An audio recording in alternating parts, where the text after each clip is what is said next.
lady. Right. Let's get this ruddy thing over with, huh? Your invitation, Sir Anthony. Right Honourable Lord Spy, MP, and Lady Spy, Sir Peter and Lady Tavistock, Right Honourable Sir Anthony Morgan, MP, the Foreign Secretary, Lady Celia Morgan, Mr. Harold Waring, MP, Parliamentary Under Secretary to Sir Anthony, Monsieur Hercule Poirot, His Honour Judge Richard Stubbs, KC. Monsieur. Monsieur Waring? Lady Catherine Beaumont. All beginnings are delightful. The threshold is the place to pause. Mrs. Enid Wagner. Goethe. Ah. Countess Fatima Avalon. Sir Anthony is a man most busy. Oh, yes. Always on the go?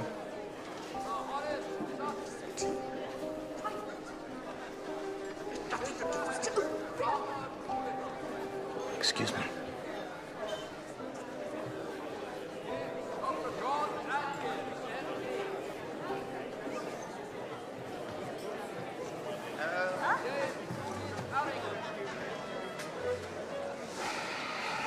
Merci.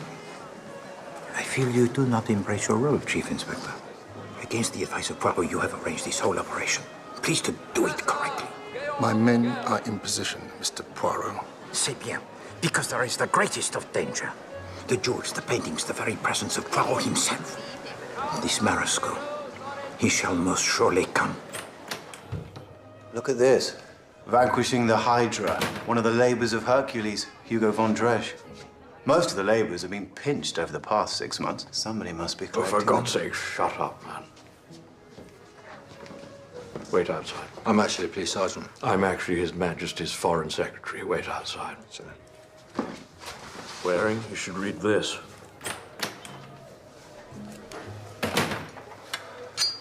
Wretched woman wants carnage.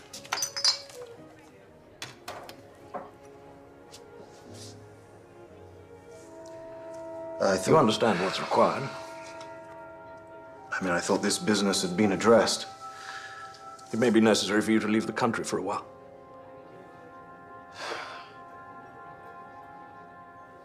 I imagine it will, sir. Lie doggo somewhere. Comfortable but remote. I'll make sure you get a bit of pocket money. I don't want your money, sir. Good man.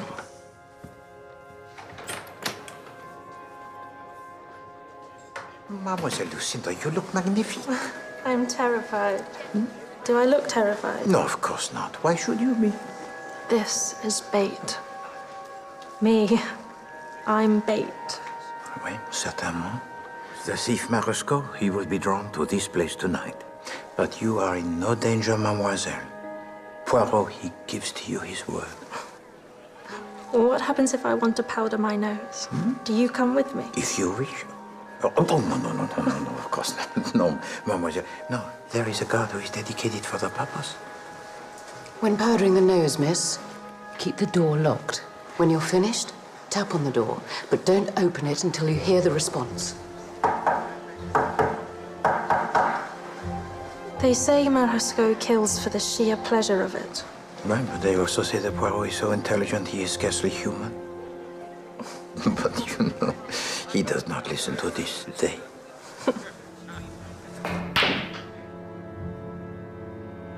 Comfortable and remote.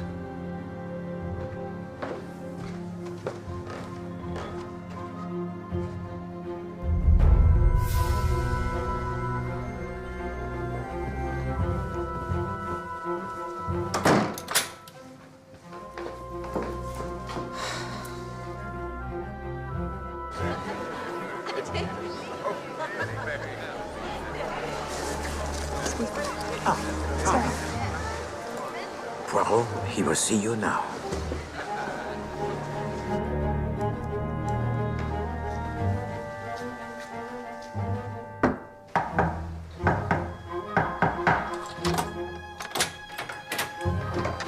Sergeant? Where the hell are you?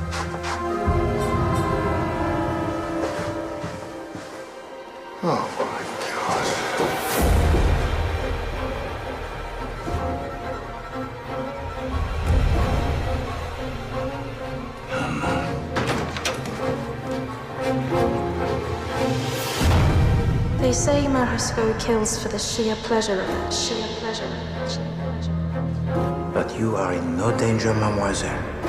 Poirot, he gives to you his word, gives to you his word, gives to you his word.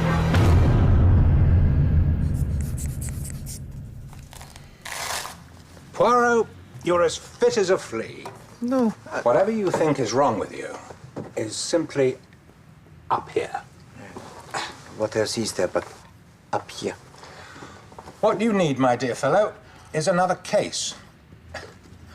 Preferably one that puts your life in danger. That is your advice most considered? It is. It's cost you 10 guineas, so I suggest you act on it. It was my own fault, Doctor. Mine alone. Better not to be a detective at all than to be a detective who has failed. Look here, you've had a remarkable career at the expense of having a family. Nothing wrong with that, but that's what you've chosen. No, for God's sake, at least stir your stumps, get some fresh air. If you won't walk, go for a drive.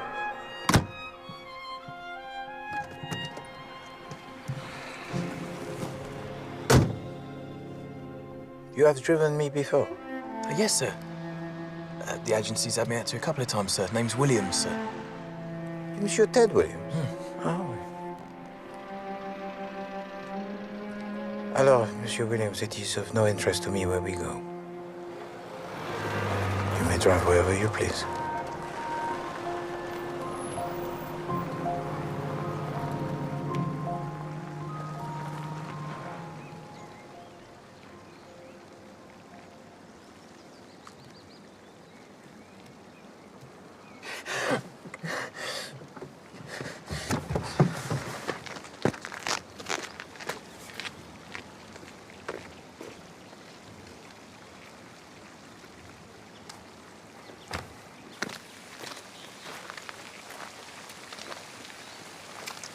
Monsieur Williams? I'm terribly sorry, sir. I've just come over a bit,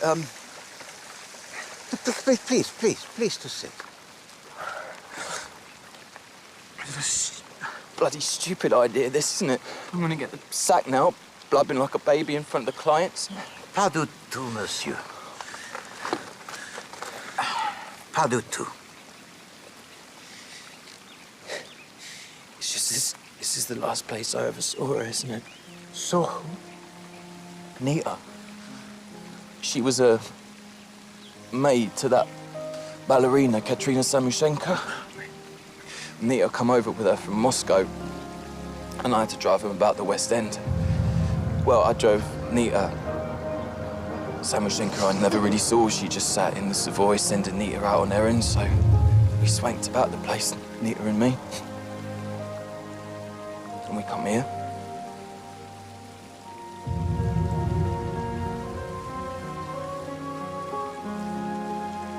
We were so much in love, Mr. Poirot. And then one day, she says she's got to go to Switzerland. Samushenko's having a crack up. She needs treatment. I says, stay with me. Be my wife. I love you, Nita. And she's just crying. That was the last time I ever saw her. Right here. Samushenko took her off to this ruddy place.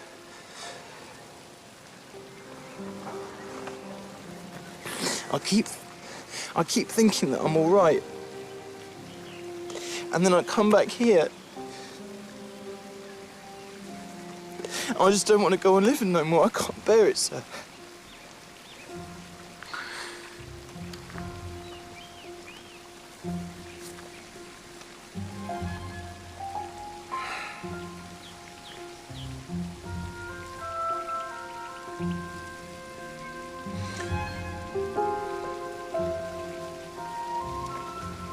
Monsieur Williams?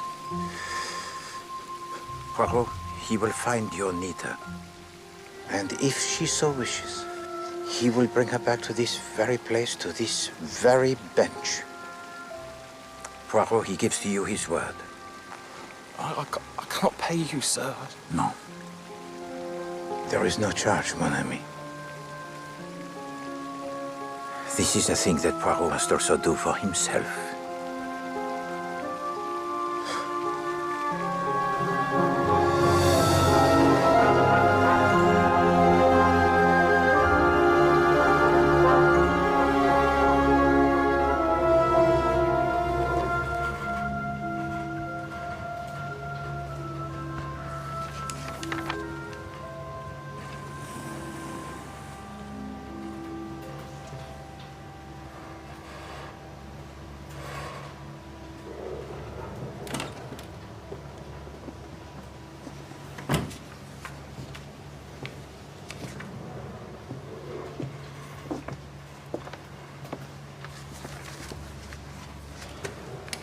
I have a ticket, Inspector Lemontoy.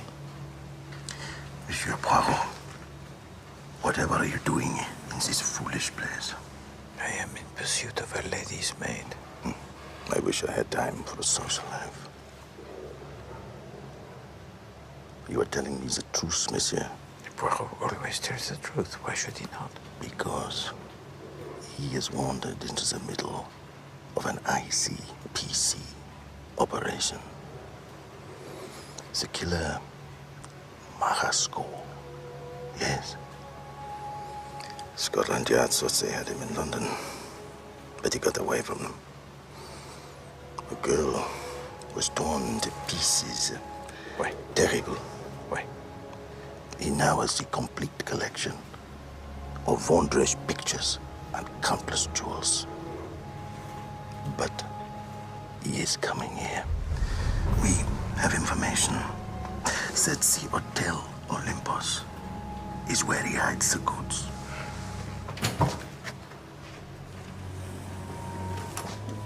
If Marasco comes openly, it will be as a guest.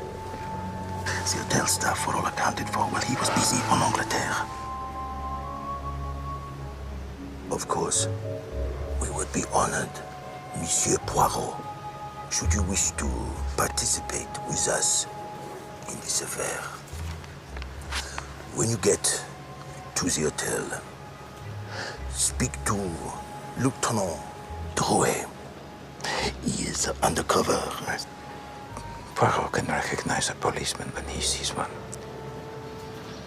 Inspector Lemontoy. Ladies and gentlemen, your carriage is arrived.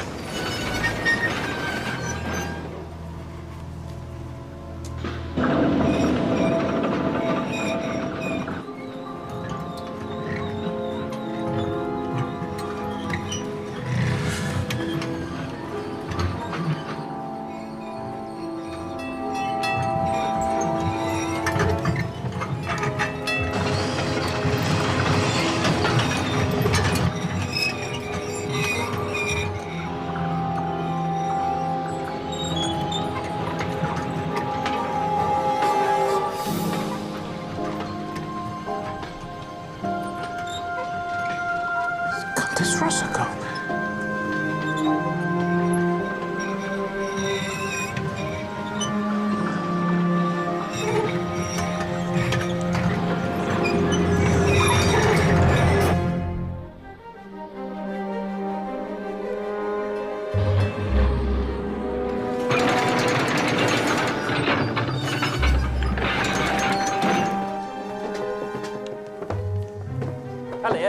Obrigado. Quickly, please. Buongiorno. Buongiorno. Gustave, the monsieur là. Buongiorno. Monsieur? Ladies and gentlemen, meine Herren und Damen, Signore, Signori, Messieurs, Dames. Welcome, welcome to the Hotel Olympus, birth the palace of the internationally acclaimed alpine spa therapy. Je suis Dr. Cria. Please to call me Francesco. Out of season as we are, a little of the facility is not quite open, but my staff... Where is Robert? Eh? When we were here last year, we were very well served by Robert. Roberto is home with his family. He will return to us in the summer. We shall not be here. Pointless. We have a good staff, Mrs. Rice. He will attend to your every desire. Is my husband here, Francesco? He is indeed, Mrs. Clayton. When you have refreshed yourselves and inspected your rooms, please may I offer you all a glass of champagne on the terrace? Yes, indeed. That is essential. Monsieur Poirot, the threshold is the place to pause. Let us hope that this beginning proves to be more delightful than the last. Yes, God, yes. That poor girl. Monsieur Waring, it has been a long journey. Of course. Excuse me.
Ah, Monsieur Poirot, champagne? Si charmant. Merci. Ah, c'est magnifique. Yes, yes. There is a small atmospheric change, but we shall be quite comfortable here. Bon. Tell to me, monsieur, do you count here among your guests Mademoiselle Samoshenka? Alas, monsieur, it is not our policy to disclose the identity of our most celebrated guests. D'accord, I understand, but completely. Nevertheless, she is here. She is here. Oh, did you ever see La Samoshenka dance? She would hang in the air like a... Breath of spring. Impeccable. Oui. But this season she has not graced the stage. No, monsieur, she hasn't been here. But she keep it to her room and no receive visitors. Her physician, Dr. Lutz, that gentleman, no lo permesse. He does not allow. It is said she has a broken heart and cœur brisé. But she has brought with her her maid. She has brought no maid. No. Then who is that young lady? That is Miss Alice Cunningham. Is Monsieur police officer? No, mon ami. He is Poirot.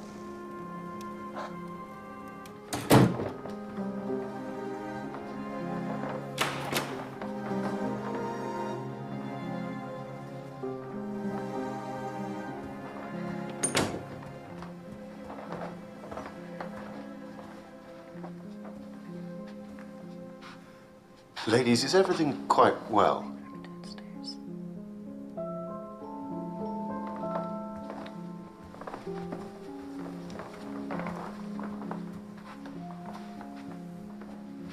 Are you Mr. Harold Waring? My incognito tumbles at the first fence. Yes. Yes, I am. May I speak candidly?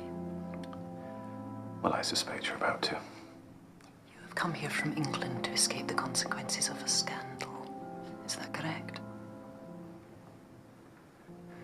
Yes.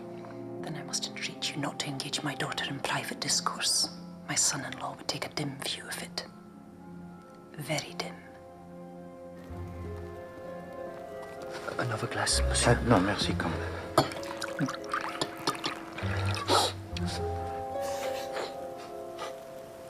Lieutenant Roy. Ma foi. Are you in contact with Inspector Lamontoy? And what news of Marasco? He is not here. Not yet. Oh, monsieur! Pardon, monsieur.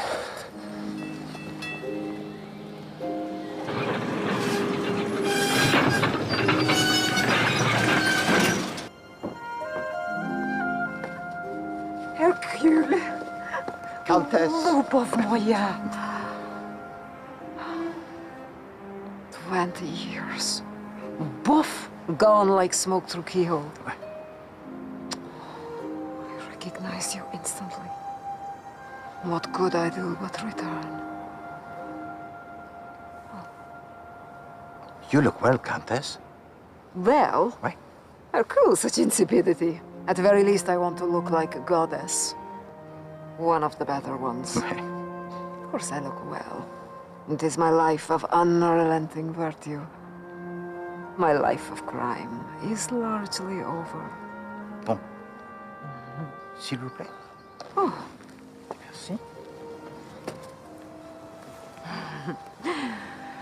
These days, I must at least pretend to be a sensible adult. After all, Daragoy, I am a mother. Galambushka.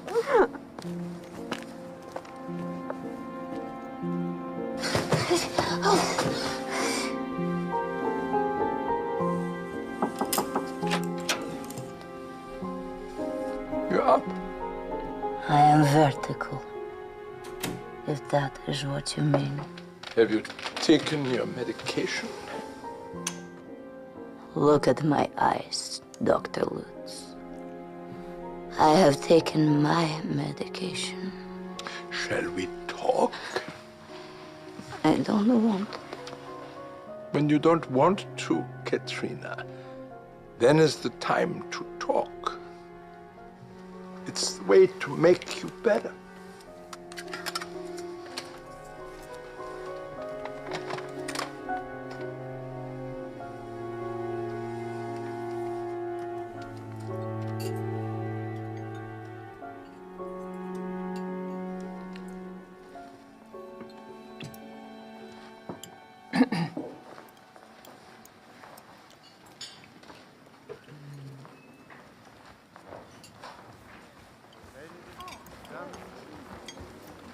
Countess? Hercule, I should like you to meet my daughter, Alice Cunningham, and her ugly dog.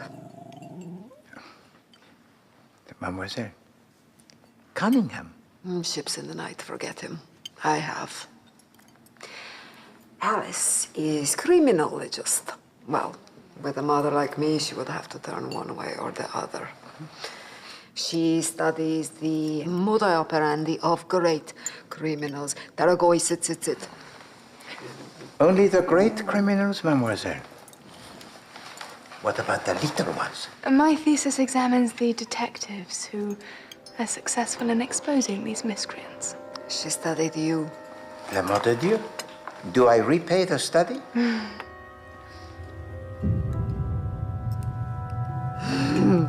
He looks at you and he thinks, she could be my daughter. Of course, you are not his daughter. Monsieur Poirot and I would have had to have held hands at the very least. But he looks at you, Daragoy, and he sees the life he might have had. Yes, I'm aware that you and my mother are acquainted. She's told me you were incredibly kind to her. Oh, shush. I might have said it once. She speaks of little else. But what is your case, monsieur, that brings you here? I am Poirot. I have two cases. One of them must be Marasco. The newspapers are full of him. he got away from you in London. If you are here, it is because Marisco is expected to... Maybe he's here already. That's really. Which one of us is it? Is it me? I shall write down who I think it is in the margin of this book. So when Monsieur Poirot unmasks the killer, we shall see if I'm right.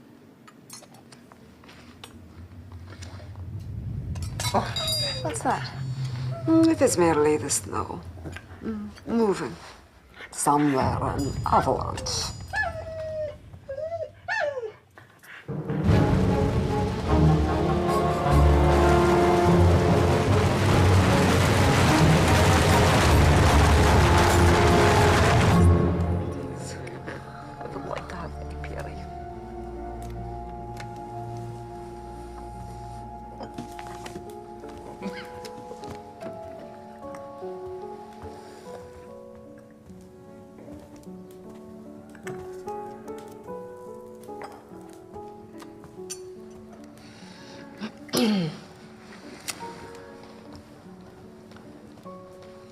Might I speak to you a moment?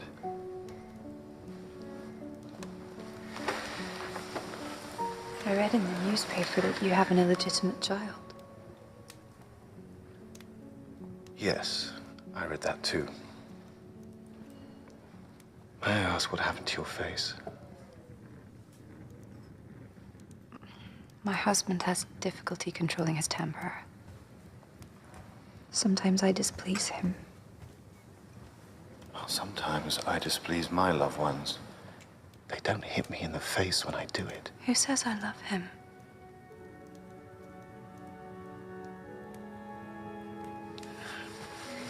We all have regrets, Mr. Waring. Our regrets, the most forlorn and useless emotions, Mrs. Clayton. One must insure against them.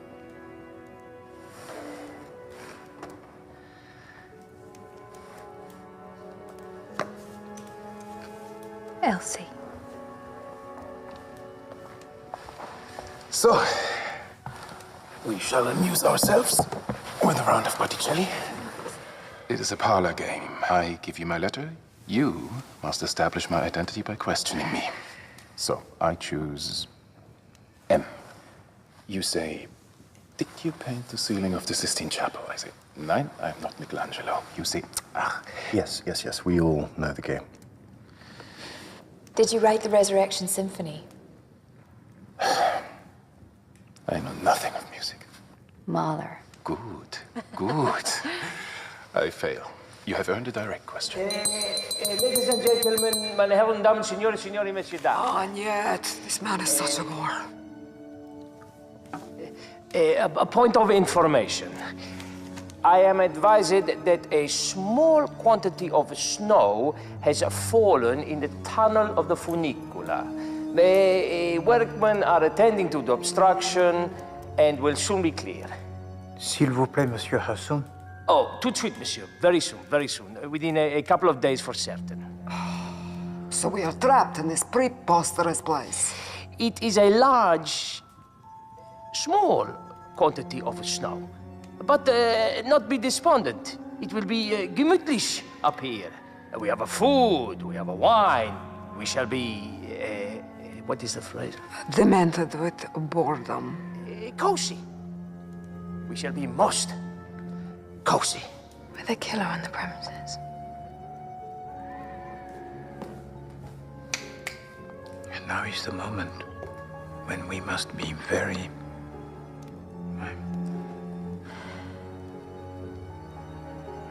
vigilant.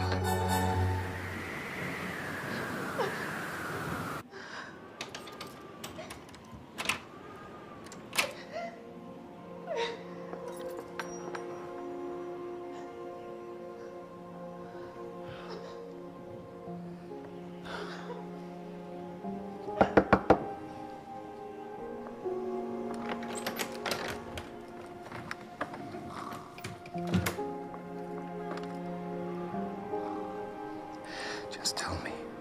All you have to do to make me go away is just tell me you were all right. I'm all right.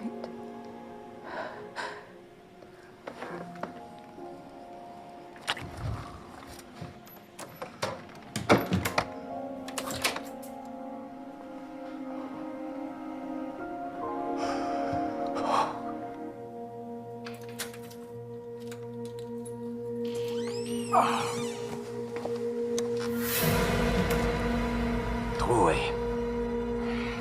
Do you have a gun? No. No. Do you want one? No. I am on edge. This whole business is putting me on edge. Waiting. Sometimes, Lieutenant, that is all one can do, is to wait. The telephone is down and I have no orders. I don't like to be without orders. Have you ever seen him? Marasco? No. I saw him once. He had a mask, but I saw his eyes. He looked directly at me. So you'll appreciate why I'm restless here without orders, waiting for him to come. Will you give me orders, monsieur? Oui, Lieutenant Roy. Sleep. You don't think Marasco will climb the mountain tonight? No, mon ami.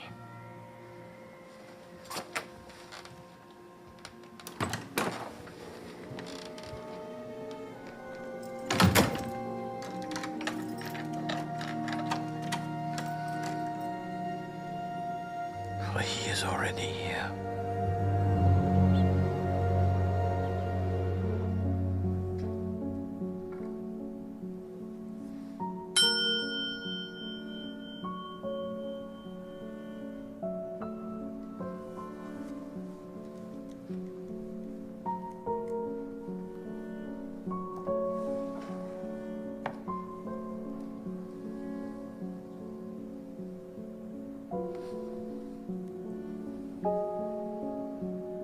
Shocking waste of paint. Whole hotel is simply festooned with this appalling tat. It appears, madame, that you are the connoisseurs. Huh? Your little brooch, for instance. It is most fine, but I observe that you do not wear it today. I always wear it. Good heavens, ruddy thing's gone. Probably stolen. I tell you, this place has gone to pot. I'm beginning to think Robert gave in his cards. Spot. Si. Tak. Monsieur will also avail himself of our facilities. Facilities? The sauna, the steaming room. No. No. No, no, no.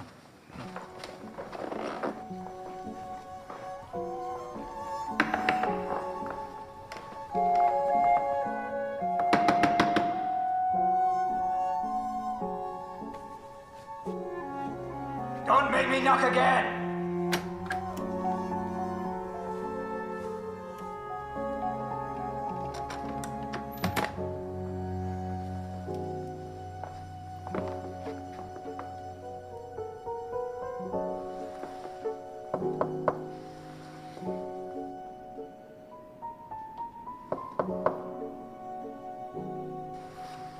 Stop that.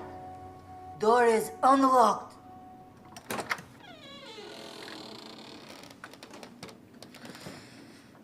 I didn't call for room service. That is well, for I have none to offer. I am Poirot. You are waiting. What are you waiting for? To be invited to leave or to sit down? Merci, mademoiselle.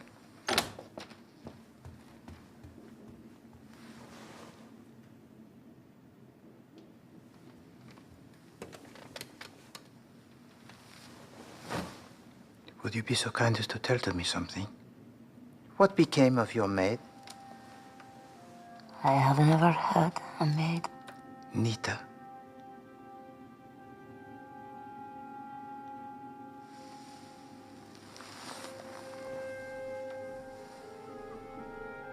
She died. The maid you never had, she died. Nita died. I have never had another maid after Nita. Who sent you?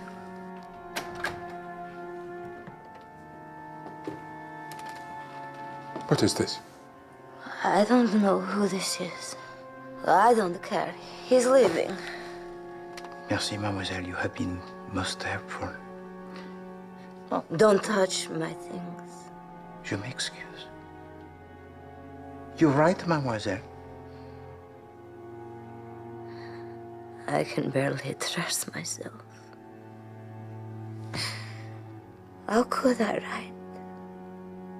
Merci, mademoiselle. Doctor?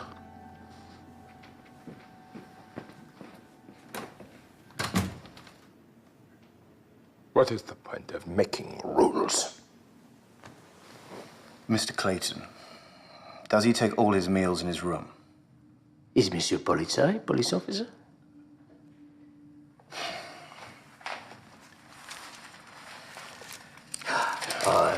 Signor Wanning, you insult me. No.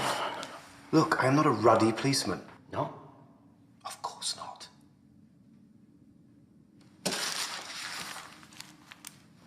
Signor Clayton, he takes his meals, certainly. Meals out of a bottle. Whiskey all day long. Thank you.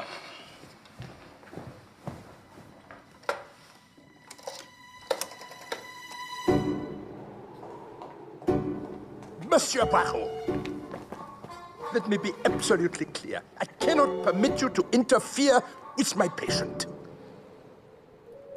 Dr. Lutz. Are you an admirer of Nietzsche? All Austrians are not Nazis, Monsieur Poirot. You think I try to trap you? Naturally, it is your métier. Who is employing you and what you want from my patient? In this case, I am engaged by Monsieur Ted Williams, and what I require from Mademoiselle Samuchenko is the return of her maid, Nita. I have genuinely no idea what you're talking about. Nita, the servant maid, impeccable. Monsieur Ted Williams, the lover, most ardent and full of chivalry. You speak to me in archetypes. All this is very Jung. Nobody of intelligence credits Jung. What is wrong with the lady in room 16? You French. You make me scream with laughter. I am glad, but also Belgian.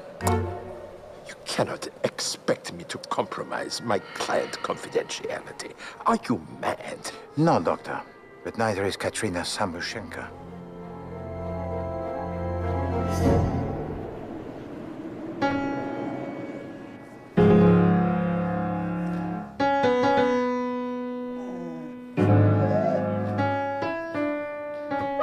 Oh, for God's sake. That's it, darling. You sing along. Is it not the most hideous deformity of dog you ever beheld? It is as if it had two heads. Snap. Another head. He could be Severus. Don't you start. As it is, his name's Binky. Compliments of the house, monsieur. No, merci. The manager loves you because you are the only person here who does not complain. Snap. Naturally, he is not a doctor. His name's not Krier either. It's Rosato. He used to run a nightclub in Brindisi. I saw him there, but he does not remember me. I was beneath his notice at the time. Ah, yes, Taragoi. Since we last met, my life has not always been so agreeable. Snap. Ah, yes. These are for you. For me?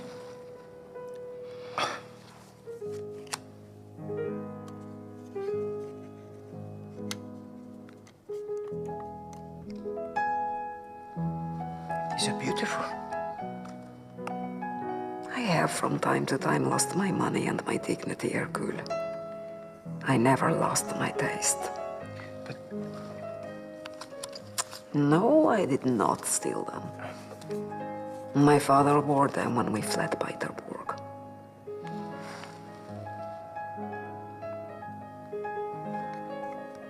Merci beaucoup.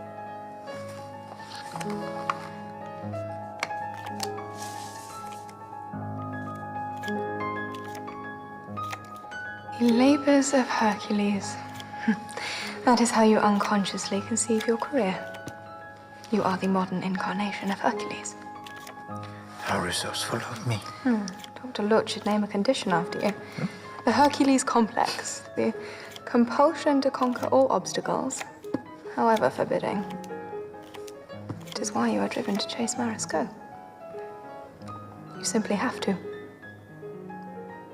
When the man is on the rampage all over Europe, he is the master criminal. Who else could possibly defeat him? Hercule. There is no one else. Snap. Give me that bottle! Give it to me now! My God, I'm going to... Stop it! Give me that again! No one's coming! Clayton! You cowardly swine! Step outside! Please don't! Elsie! Please don't hurt!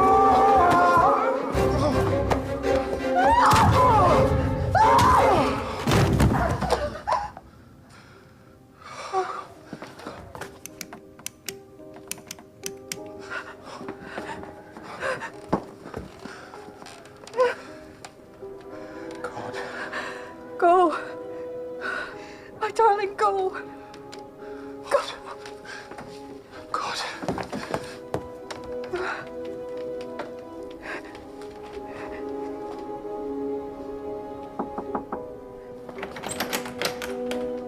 This is right. What has happened? Does Clayton's injury need attention? Tell me what to do. I can do it. My daughter's husband is dead. She has killed him, you see.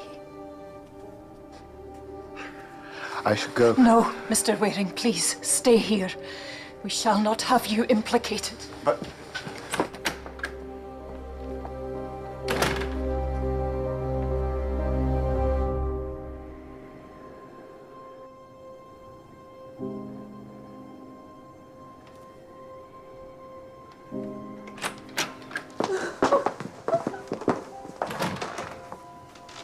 Please, do sit down. There. Tell me what happened, please. I carried the body to the bathroom. I stood on the closed lid of the lavatory. I fed the body through the little window. It went down the mountain. Right. So Clayton's down the mountain. I think I was observed. The staff quarters look out on us. I saw a face. Right.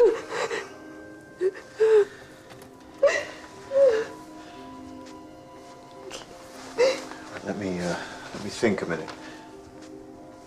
This is not England. The solution to this is probably a bribe.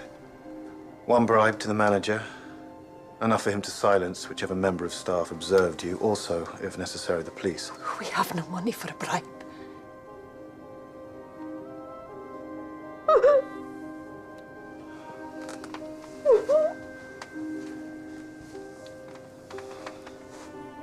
Leave it to me.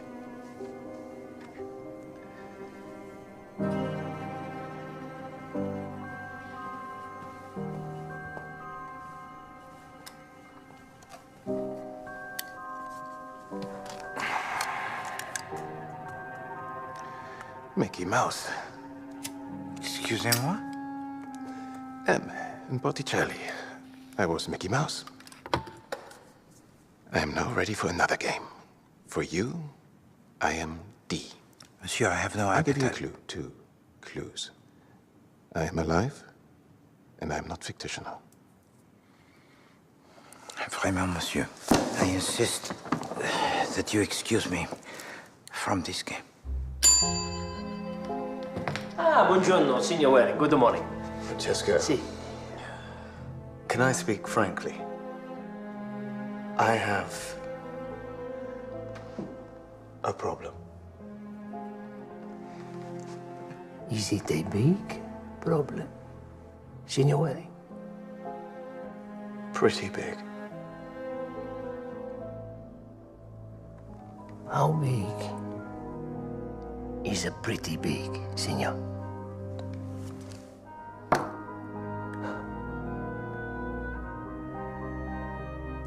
Nothing, I'm sure, we cannot help you with.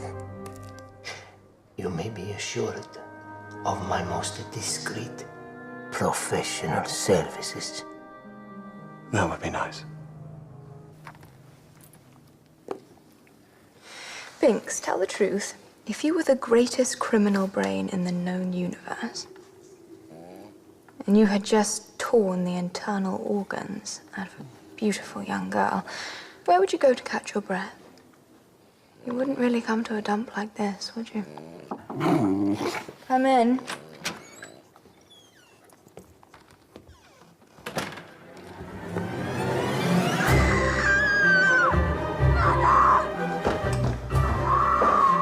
Signore, whatever this is, I'm not sure our arrangement covers it. My daughter!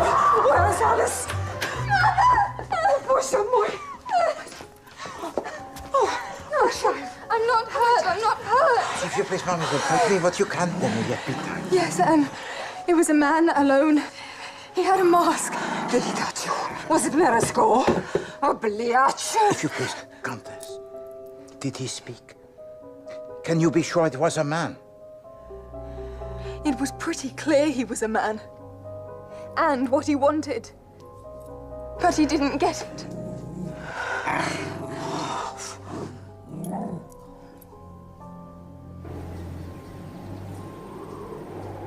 He had good shoes. Handmade. So you'd see. What? Alors, Countess, the man who attacked your daughter, he is not a member of staff. No, he is a guest. Come.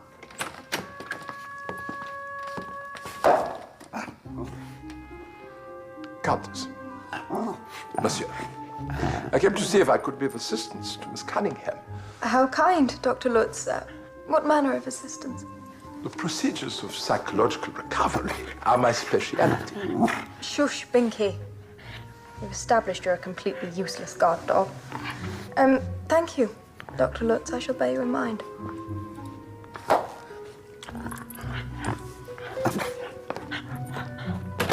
Wrong shoes. Because he changed them. It was him. It was not him, Mother. God, you make such a useless detective. Monsieur Poirot, I've decided to help you. I'll meet you in the lounge in 5 minutes. No, mademoiselle, you... Please, I need this for me.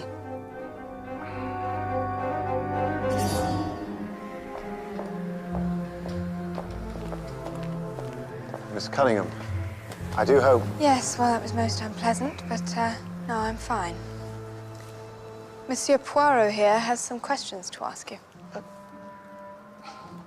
Indeed. Monsieur Waring, if you please to tell Poirot where you were when Mademoiselle Cunningham was menaced. Me? I was in my room. So why do you blush to say this? Was there another person with you? I say, don't be so offensive. Oh, don't mind me. My bedroom's full of people aren't supposed to be there. En effet, you can help Poirot, monsieur. If you please to advise Monsieur Philip Clayton that now it is the time for him to emerge from his room to account for himself. No. Non, monsieur? Clayton has left the hotel. Mais ça serait incroyable. Monsieur Philip Clayton, he does not grow the wings. Well, he might. You are very tired, monsieur. Tired is the least of what I am, Poirot. I'm a killer. I killed Philip Bloody Clayton and stuffed his body out the window. That is most interesting. How did you kill him, monsieur? With a dirty great paperweight. Back of the head. Bang. Bang. And of course you killed Monsieur Philip Clayton because he beats his wife, the wife with whom you're in love, and was in your bedroom when Mademoiselle Cunningham, she was being attacked? Yes. And her mother, she was with us too. Oh, naturellement. Madame Rice was almost constantly with you. Oh, except, of course, when you were engaged in the murder of Monsieur Philip Clayton. She arrived a short while afterwards, looking a little, échevelée. Ah, perhaps we should continue this inside, mon cher ami. It cannot be possible. Neither of them was in Copenhagen. If anything goes wrong, anything at all, I shall blame you. If you please, monsieur.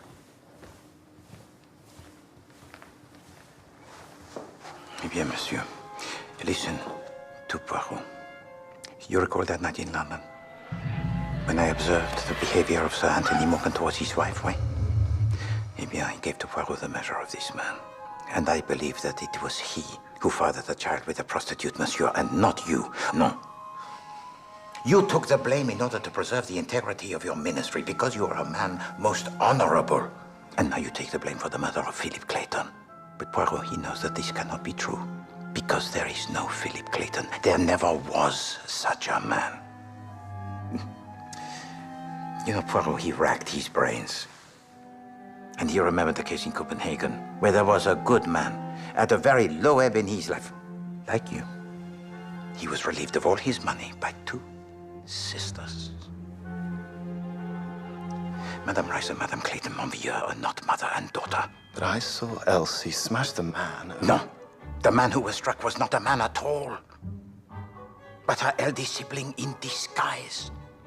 And then, of course, they send you away while they dispose of the body. But malheureusement, they were observed, and then they came to you, and you offered to make the bribe. Oh, but I gave them nothing. I gave it all to that Francesco chap. Francesco? Have you ever met a man more corrupt? He is most surely their accomplice. How do you know Mrs. Rice was impersonating Clayton? Mademoiselle, your coat, it is open. Please to do it up, huh? Vous voyez, monsieur? The ladies, they draw the right over the left, and the gentlemen, they draw the left over the right. And when I observe this Philip Clayton in the corridor do up his dressing gown. Right over left. C'est ça. Alors, monsieur, I believe that you have suffered enough. I leave you to recover your position, mon brave. Yes.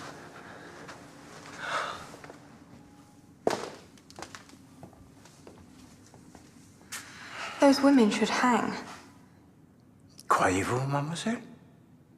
You are very harsh. What are you thinking? No, are you thinking that Cerberus has much to tell us about Marosco?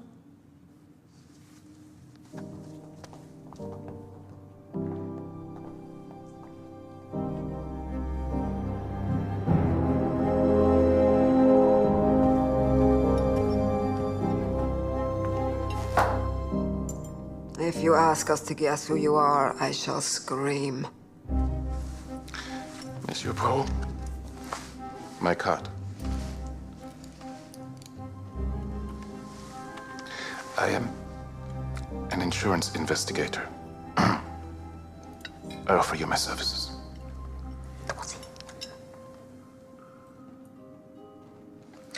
Monsieur, can you tell me where you were when Mademoiselle Cunningham, she was attacked? Certainly.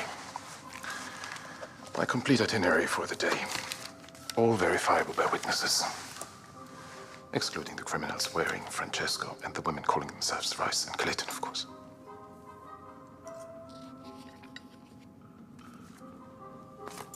Merci. I shall await your call, monsieur.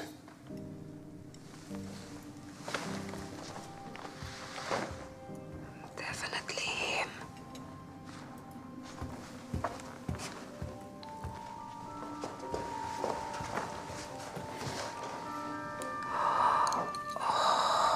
Oh, look.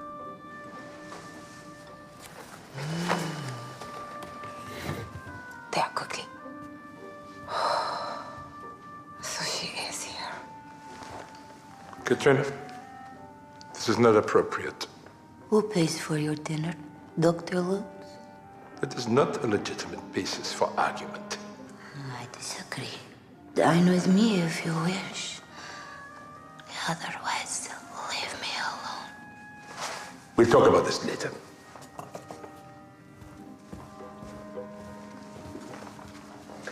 Mademoiselle. A bottle of wine and food of some description. Oui, d'accord.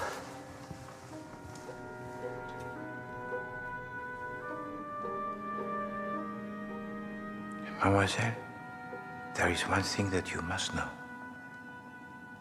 It is a thing that was told to Poirot, but he did not believe it of himself, but it is true.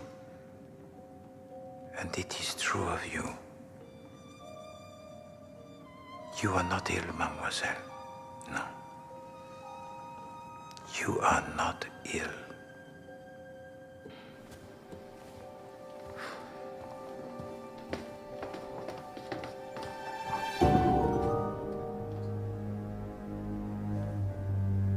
The Countess Rosikoff is a criminal, monsieur.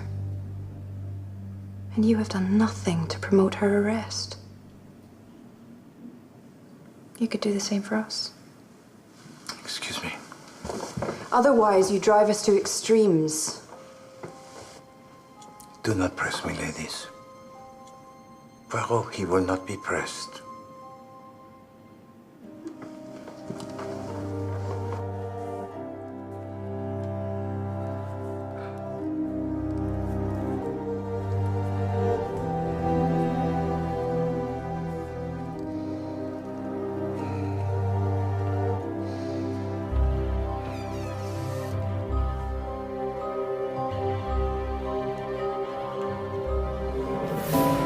Nom de chien!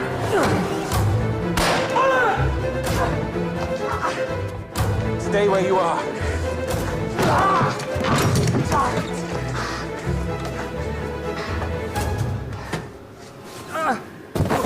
Schwartz? Oui. With the D. Of course you are. I was watching your door. My God. That's quite a drop. Semblant. He will be injured? He already is. I think my shot went through his stomach. Will you excuse me? Oui.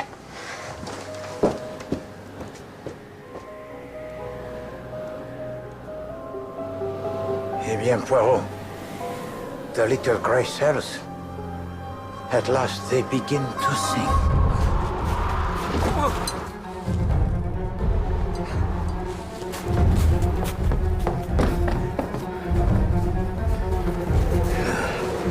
He cannot escape. Do you want me to shoot him? No, Lieutenant Roy. Poirot, he does not wish that. Viens.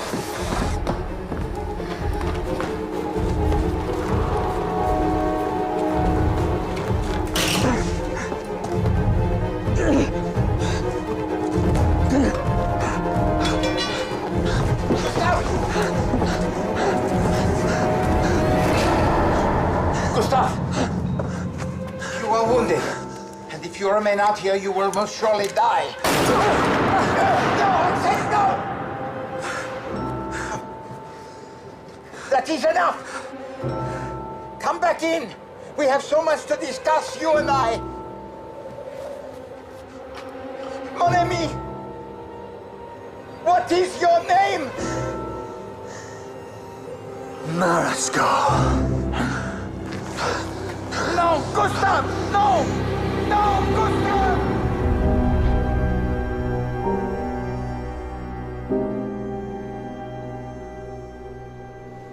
He was not Marasco. Why should a man go to his death claiming to be someone else? That is a mystery that is so terrible. Well, if you're in the mood for horrors, there's something else you should see.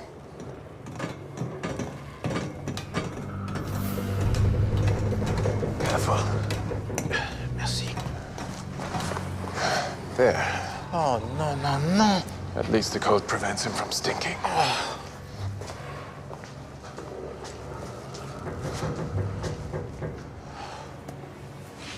Oh, dear. Do you know who it is? Why, it is the servant Robert. I found him this afternoon. Either suicide or somebody. No, this is not suicide, mon ami. Look at the hands. No, these hands, they do not speak of a waiter who decided to hang himself. This man was fighting for his life and was overpowered. So this is the man Gustave replaced? Oui. Huh. This Gustave, he must have known about the undercover operation to take Marasco. Oui. And he just pretended to be me. Though he knew my name. I've nothing to identify me. What? Oh, you are such a clumsy fool!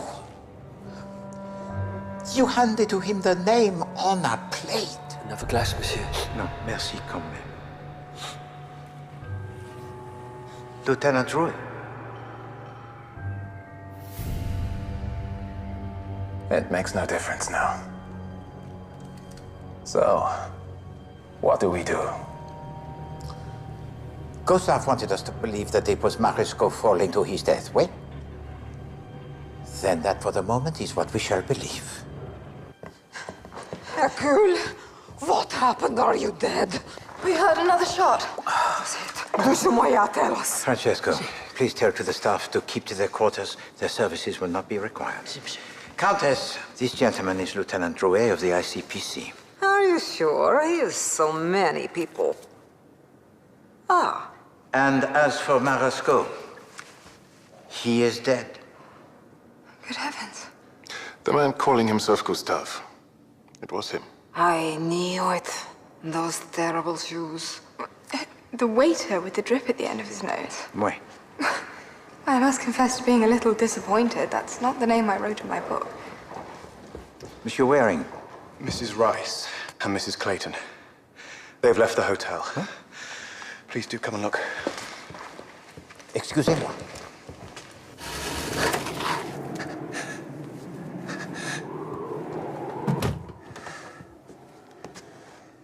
What? Tell me, is it likely they'll survive? 2 women, unfit. Without protective clothing, without skis. In the freezing dark. Ladies whose livelihood depends on risks that are calculated. They have overreached themselves, I fear. I must pursue them. Monsieur Waring, listen to Poirot, huh? The opportunity to make yourself feel better by doing something senselessly heroic may yet present itself, but this is not it. Compris? Lieutenant Roy, what special apparatus have you brought with you? A gun. A shortwave wireless. Excellent. Ça, c'est la bonne formule? No, but up here it doesn't work. It has never worked. De rien. Poirot, he is the master of technology. Please to bring this apparatus to the salon. And Monsieur Waring, please to invite also the other guests. Poirot shall make the wireless to live again.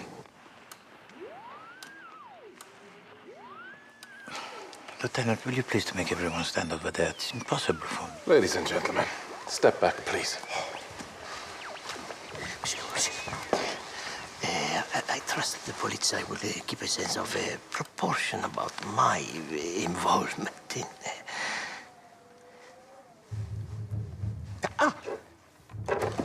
Hello? Yes, I can hear you. C'est Poirot ici. Oui, Drouet, he is here, and he is well.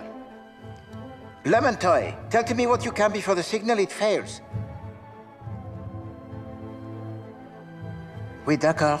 No, I understand. Enfin, bref, Poirot, he has requirements. Hello? Lemontoy. It is dead. Well, what is understood? The tunnel, it has been cleared. And at dawn, in precisely 1 hour from now, the funicular, it will operate again. And what are your requirements, monsieur? Time, mademoiselle. Time is all that is required by Poirot. May I ask something? Why do you insist on referring to yourself in the third person? It is intensely irritating.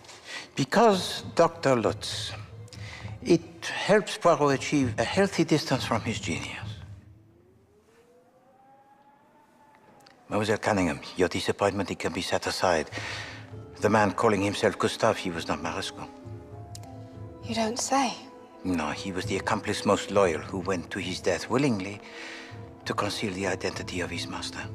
Oh, I feel sick. So who is this Maresco? Does he exist? Or is he collective neurosis? Mademoiselle, Maresco, he exists. He is here now.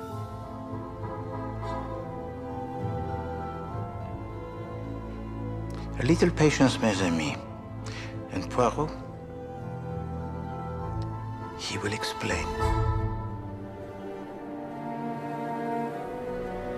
Monsieur, there are things I wish you to do. But first, do you have here the passports for each of the guests? In the safe, monsieur. Bon, place them in the room of Poirot. Et maintenant, écoutez bien. Oui. While Mademoiselle Samouchenko is here occupied, go to her room and take whatever it is you find from underneath her pillow. Also, the writing case, which is on the little table beside the bed. Place these items in the dining room into a large laundry basket for Poirot. Also, that terrible picture that is in my room and some terrible scene. Wait, monsieur, in the matter of people being arrested... And a rag. A rag. Assemble also the guests in the dining room in 20 minutes. I have an appointment.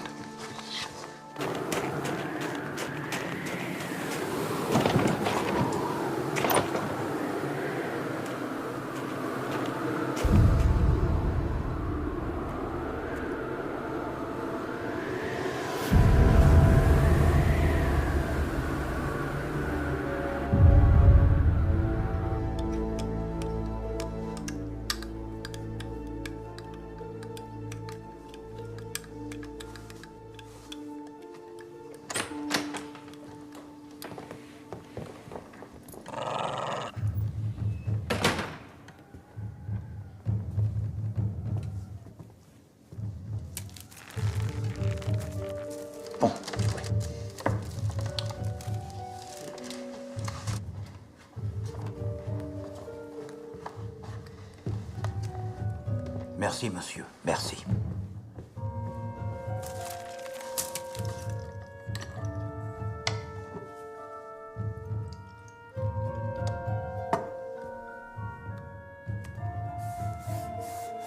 Daragoy, what are you doing? Have you brought us here to instruct us how to clean painting? That amount of spirit, monsieur, you might wipe off an Alp.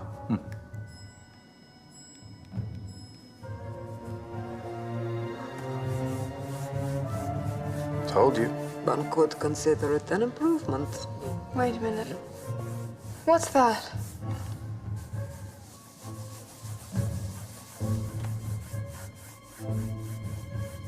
It is a man.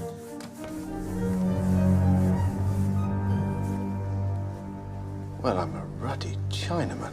Spoken like a true officer in His Majesty's Foreign Office. It's the measure as Von Dresch. Oui, précisément. Vanquishing the Hydra. One of a series of which paintings, monsieur? The Labors of Hercules. Oui, c'est ça.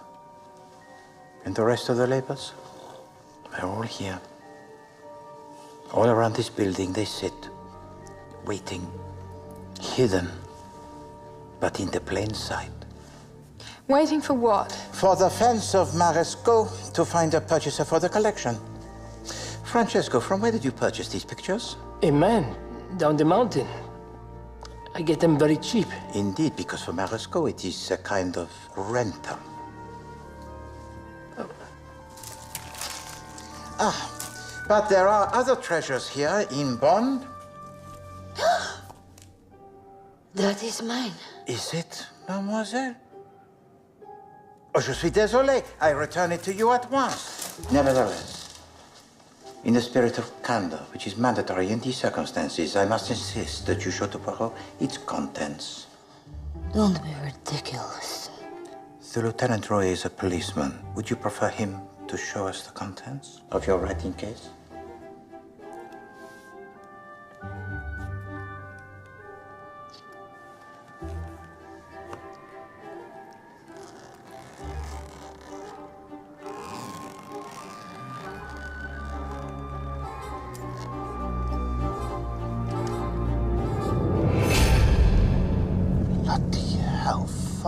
Monsieur? Well, I'm sorry, but that necklace was around that poor girl's throat that night, Lucinda. And the earrings that went with. God, that's not still blood on them, is it? Merci, monsieur. Mademoiselle, are you surprised to find these items in your writing case? No. No? Will you please explain to us all how they came to arrive there? No. No, I thought not. It is of little consequence, for Poirot knows the story of these stones.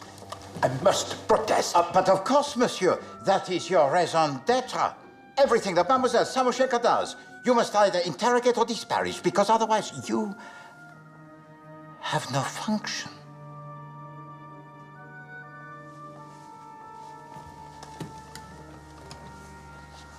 Where is it? Another of your personal possessions that has found its way into the basket of Poirot. Oh, and you will notice the agitation of Dr. Lutz. He thought he had made you to throw away this object, but no. You hid it under your pillow, and this item is the disguise you once wore in London to become Nita. And as Nita the maid, you were of course able to fall in love with the hard-working man, the driver, Monsieur Ted Williams, whom the proud and haughty Katrina Samoshenka could not permit herself to love. This Nita who has to be discarded when her mistress must leave London. And so Nita the maid has to die. And Monsieur Ted Williams must bear the pain every day of his life of a heart that is broken. And Dr.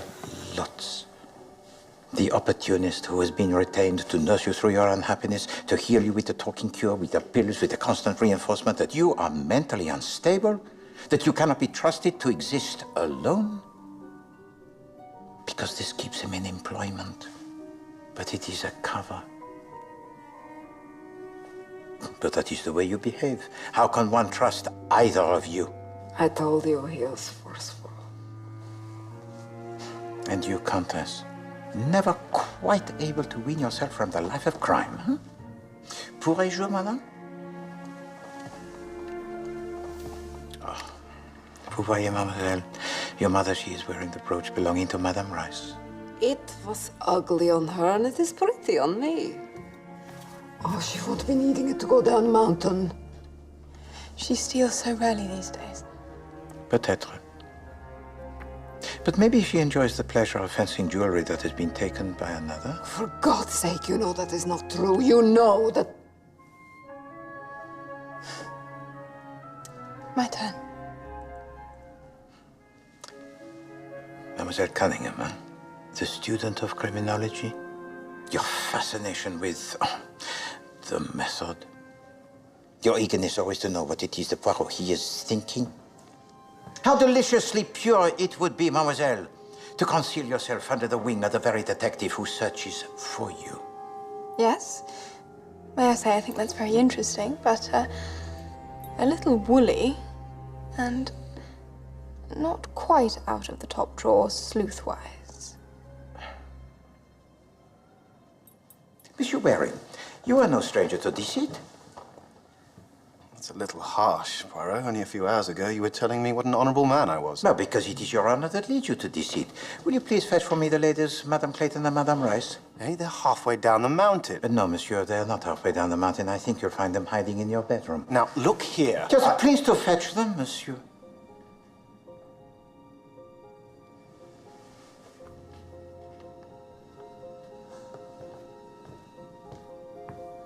Bon. Et maintenant, monsieur le patron. I have done everything you ask, monsieur. Soyez gentil. You asked Poirot to be gentle with you? Oui. You, who, when the servant Robert went missing, made not the slightest attempt to find him? And then when Gustave appeared later in the day, did you put the two and two together? Oh, yes, of course you did, monsieur. But you pretended not to hear the answer. And then he gives you cash. And tells to you that he wishes to work for you as a waiter. And why not? Guests have asked for stranger things, and after all, cash, it is... cash.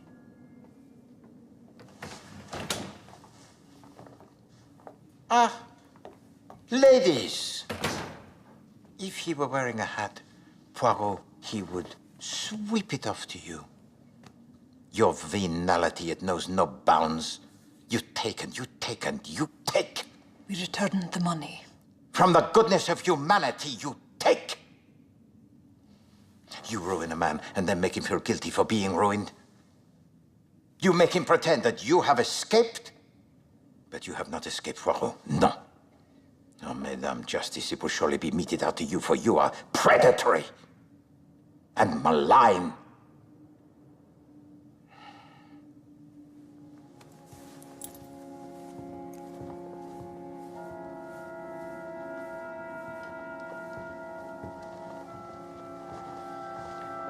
Alors, who else remains, huh? Seulement the Lieutenant Drouet and Poirot. Mais non. There is you, monsieur. Cerberus. Why did you not bark when your mistress, she was attacked, huh? Is it because her assailant was a man that you knew? Or is it possible she was not attacked at all? And that this attack was a device most cynical to throw Poirot off the scent? Would you like me to describe the intimate parts of my tormentor, monsieur? They were on display. No. That is not necessary for Poirot. Oh, you are clever. But you are even more clever with the men. Gustave, for instance, your creature. You give to him just enough attention to make him fall utterly in love with you. I saw his eyes. He looked directly at me. So passionately in love that whenever he thinks of you, his hands, they tremble. Trapped and wounded, what else could he offer you but his life? Dying with a lie upon his lips in the belief that it would protect you, mademoiselle, who are entirely without compassion, entirely without mercy. You who said that the ladies should hang. And you yourself, mademoiselle, who ordered Robert to be hanged because it was convenient. I'm going to have to write this down. This is fascinating. I do not think you will need whatever it is in your handbag to listen to Poirot.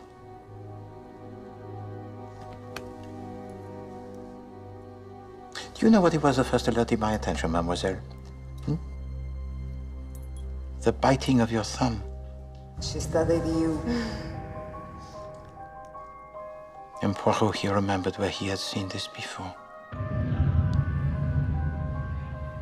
And he realized that you must have seen it too.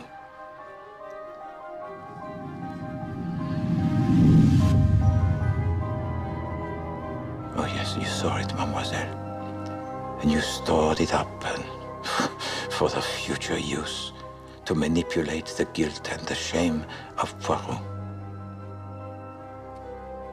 And what else had you observed, mademoiselle? Don't open it until you hear the response.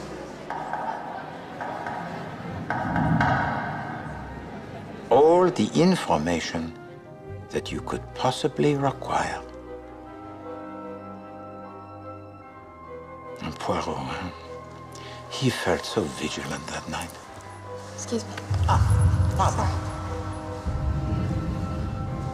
Poirot, he will see you now. But in fact, he was a man who was so blind.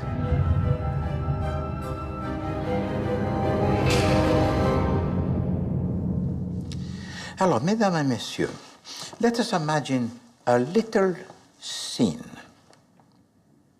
A scene where Mademoiselle Cunningham goes to Mademoiselle Samoshenka in tears and says, "Oh, mademoiselle, the man I love is so very poor, we have no money. And the cruel and snobbish Countess, my mother, she forbids us to marry. She has taken all my jewels except these. Please to hide them for me, mademoiselle, for the sake of my love that is secret and forbidden. Everything depends on you." I condense for the dramatic purposes, but the essence of it, it is correct. Oui? Yes. Oui. And how did you know that this story would succeed? Because it was told to you by your regular fence and accomplice, Dr. Heinrich Lutz, whose passport I have here. And yours, mademoiselle. And if Poirot compares the two, what does he discover? He discovers that in the past 6 months, you have both visited exactly the same countries on exactly the same dates.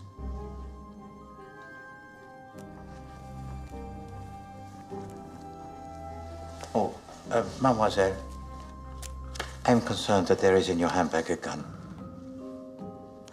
Lieutenant, would you please see if it also contains a book?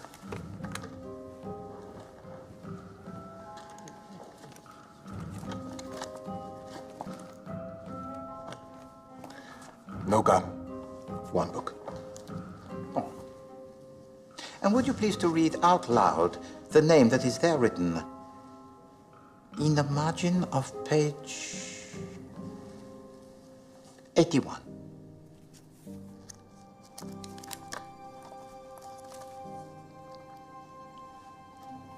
Lutz. Lutz. The contingency plan, mein Herr, to betray you. Although you had already been betrayed to Poirot by the greeting so familiar of the little dog. Shush, Binky. But you know, for all this, Poirot was still not certain. Until his simple ruse. Alors, mesdames et messieurs, Poirot pretended to repair the wireless. Well, he pretended to speak to the police. He announced that the funicular, it would soon be open. And you, mademoiselle, you decided it was time to leave.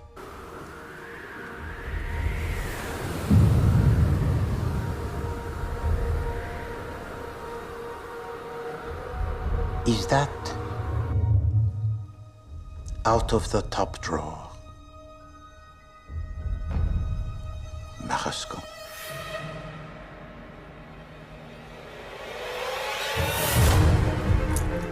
No!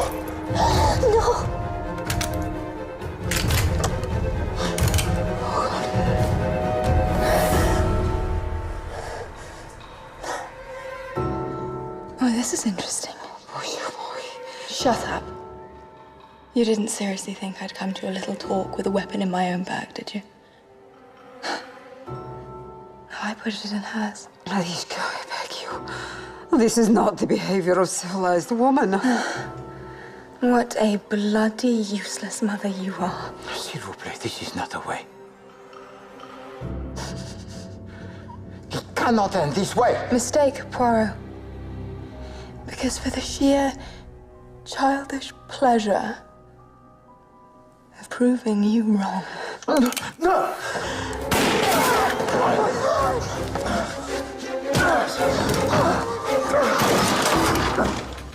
Put down the gun.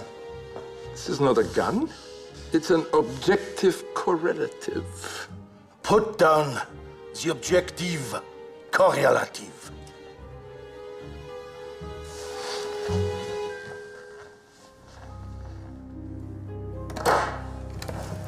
Countess. I am unhurt. You did not think that she would shoot her own mother. Does that count as a senselessly heroic act, monsieur? I hope it does, because I really don't want to have to do that ever again. I believe that it does, monsieur.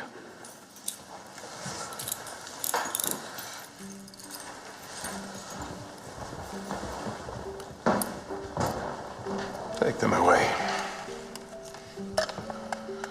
Is there anybody at the Hotel Olympus who's not a criminal?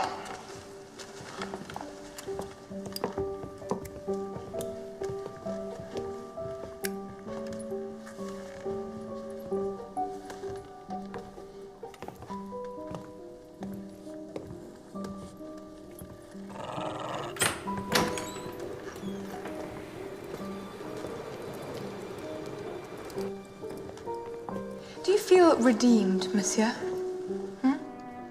Does this atone for the death of Lucinda? Because that was a bit of a mess, wasn't it?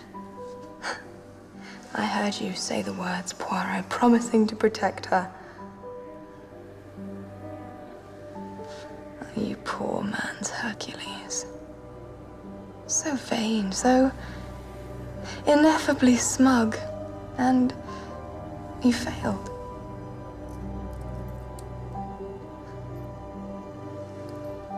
Don't turn your back on me. I shall find you.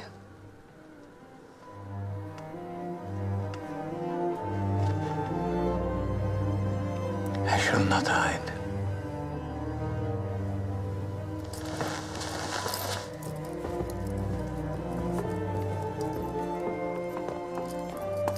I can't believe you are so cruel. I am not a law, Countess. Hercule, spare my daughter. Spare her. As years ago you spared me. Please. Любовь моя. No, Countess. Poirot, he is not your love. He is... Poirot. Then I shall accompany my daughter.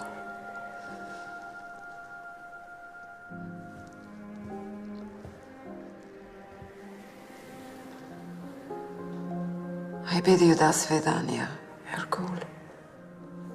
A love like ours could have burned down a city. Such a waste.